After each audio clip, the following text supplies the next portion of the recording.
A Tampa City councilman says the stormwater problem is the biggest issue in Tampa.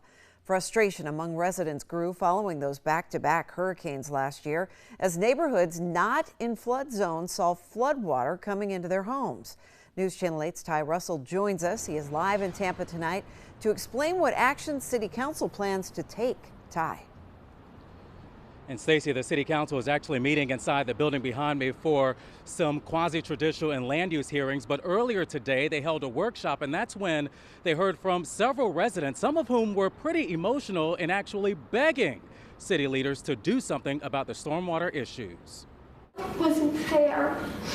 It was not fair. This Tampa resident couldn't hold back her tears thinking about floodwaters gushing into her home during a hurricane last year.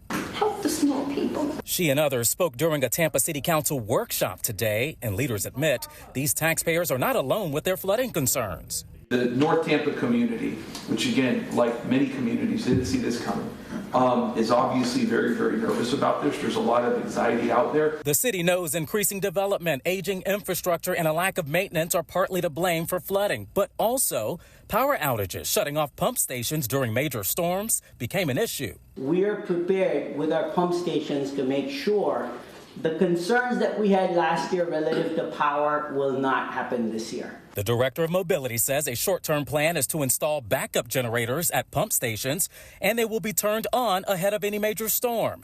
He also wants $500,000 from council now for maintenance to help clear ditches and check pipes. Having all of these things in place do address a lot of the challenges that we had with the last two storms. As for long-term solutions, the director of mobility says he needs $10.5 million to upgrade all pump stations over 2 years. That includes permanent generators and cameras for an extra set of eyes.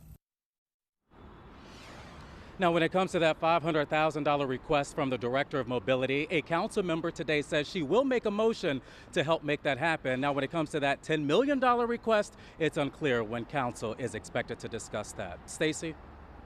Ty, what does the council plan to do to share what the city is going to do to ease all of these flooding concerns for people?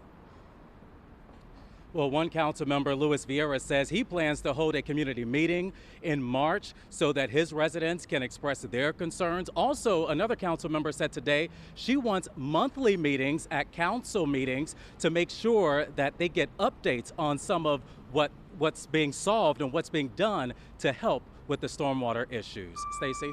All right, Ty Russell live for us in Tampa tonight. Thank you.